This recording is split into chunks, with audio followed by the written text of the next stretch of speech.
இயேசு உங்களை நேசிக்கிறார். பிரியமானவர்களே, இந்த நாளில் ஆண்டவர் நம்மளோடு பேசும்படியே வேதத்திலிருந்து ஒரு 3 வசனங்களை கூட வாசித்து நாம் கற்றுக்கொள்ளக்கூடிய, ஆண்டவர் நமக்கு கற்றுக் கொடுக்கக்கூடிய காரியங்களை பார்ப்போம். அது 1 கொரிந்தியர் புஸ்தகம் 11வது அதிகாரம் 4வது வசனம், 5வது வசனம், 6வது வசனம் இப்படியாக சொல்லுகிறது. ஜெபம் பண்ணுகிற போதாவது, தீர்க்க தரிசனம் சொல்லுகிற போதாவது, தன் தலையை மூடிக்கொண்டிருக்கிற எந்த புருஷனும் தன் தலையை கனவீனப்படுத்துகிறான்.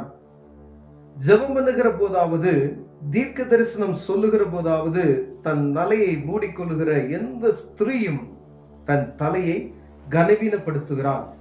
அது அவளுக்கு தலை சரிக்கப்பட்டது போல் இருக்குமே. ஸ்திரீயானவள் முக்காடிட்டு கொள்ளாவிட்டால் தலைமயிரை கத்தரித்து போட கடவள். தலைமயிர் கத்தரிக்கப்படுகிறதற்கும் சிரைக்கப்படுகிறதுக்கும் ஸ்திரீக்கு வெட்கமானால் முக்காடிட்டு கொண்டிருக்க கடவுள்.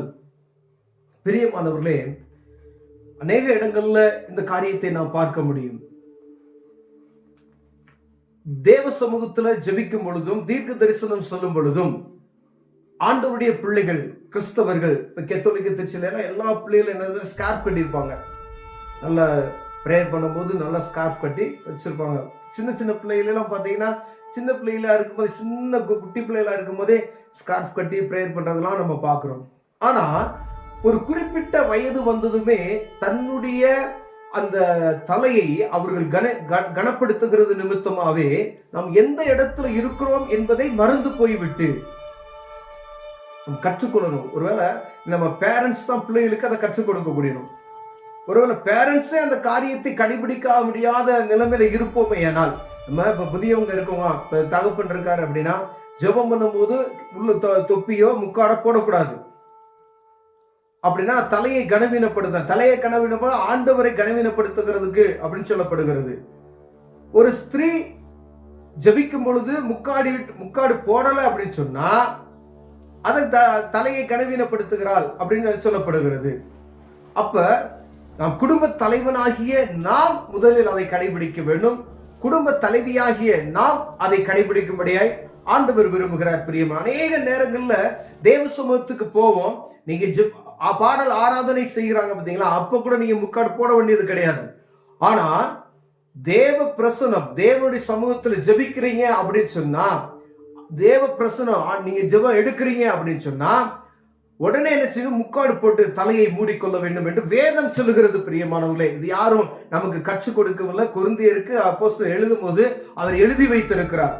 அப்ப அதுல ஒரு ஒழுக்கம் இருக்கிறது என்று நம்ம ஆர்ச்சி சர்ச்சில் பிள்ளைகளெல்லாம் பார்த்தீங்கன்னா, எல்லாருமே போகும்போது கையில ஒரு ஸ்கார்ஃப் வச்சிருப்பாங்க. முந்தெல்லாம் ஸ்கார்ஃப் நல்லா சேல்ஸ் ஆகும் பார்த்துருக்கீங்களா? இப்ப இந்த ஸ்கார்ஃப் யாரும் வாங்குறது இல்லை. அந்த ஸ்கார்ஃப் இப்ப எதுக்கு யூஸ் ஆகுதுன்னா, மூஞ்ச மூடுறதுக்கு யூஸ் ஆகுறது. கீழே எல்லாம் பார்த்தீங்கன்னா எல்லாமே கண்ணு மட்டும் தான் தெரியும். அந்த ஸ்கார்ஃபை வச்சு மூஞ்சி மூடிட்டு போறாங்க பிள்ளைகள்லாம்.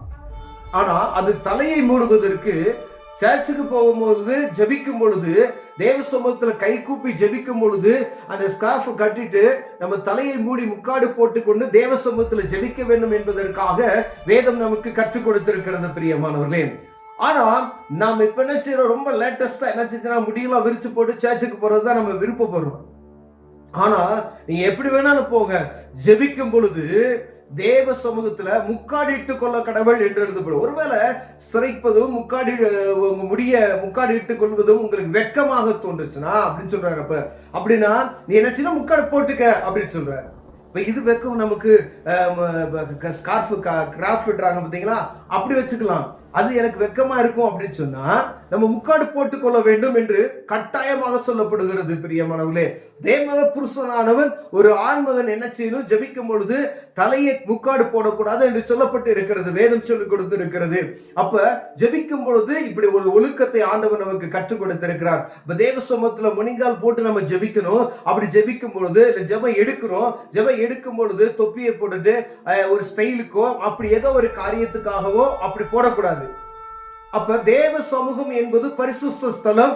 ஆண்டவருக்கும் நமக்கும் ஒரு நேரடி தொடர்பை உண்டாக்கக்கூடிய இடம். அது தேவன் அசைவாடுகிற இடம் என்பதை அறிந்து கொண்டு பாருங்க, பழைய ஏற்பாட்டின் காலத்துல உதாரணத்துக்கு ஆசாரியன் உள்ள போயிட்டு வெளியே வரணும் அப்படின்னு சொன்னா அவங்க இடுப்புல கயிறை என்ன செஞ்சிருவாங்க, சுத்தி மணி கட்டி இருப்பாங்க. கயிறை கட்டி அந்த பரிசுத்த ஸ்தலத்துக்குள்ள போயிட்டு வருவாரு. மணி அடிக்கிற சத்தம் கேட்டாதான் அவர் உயிரோடு இருப்பாரு. இல்ல அப்படின்னு சொன்னா அவர் மரிச்சு போயிட்டாரு, அவர் என்ன செஞ்சிருவாங்க, இழுத்துருவாங்க. ஏன்னா பாவத்தோடு ஒரு மனிதன் உள்ள பரிசுத்த ஸ்தலத்துக்குள்ள போகும் பொழுது அவன் மரித்து போய் விடுவான். அவ்வளவு சட்ட திட்டங்கள், அவ்வளவு பயபக்தி இருந்த நாட்கள்ல போய் இப்ப முக்காடு கூட நாம் போட முடியாத ஒரு சூழ்நிலைக்கு நேரம் வந்து விட்டோம். பாருங்க, எல்லாருமே நம்ம மனச்சாட்சியை தொட்டு நம்ம பேசுவோமே ஆனால் அநேக நேரங்கள்ல நம்ம தவறு விழுகிறது காரியம் சின்ன காரியம்தான், சிறு தீக்குச்சி தான் பெரிய காட்டை என்ன செஞ்சிருமா, கொளுத்திருமா. சின்ன காரியம் தானே அப்படின்னு நம்ம நினைக்கிறோம். ஆனா இது ஒரு ஒழுக்கம் என்று சொல்லப்பட்டு இருக்கிறது.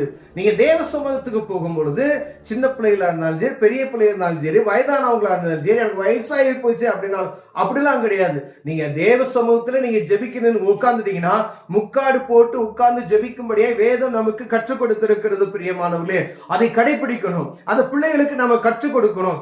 எப்படி ஒருவேளை யாரு நமக்கு போதனை செய்யல அப்படின்னா வேத புத்தகத்தை வாசித்தோம் அப்படின்னு சொன்னா, வேதத்தை நம்ம வாசித்தோம்னா அதுல எழுதியிருக்கிறது அதை புரிந்து கொள்ளலாம்.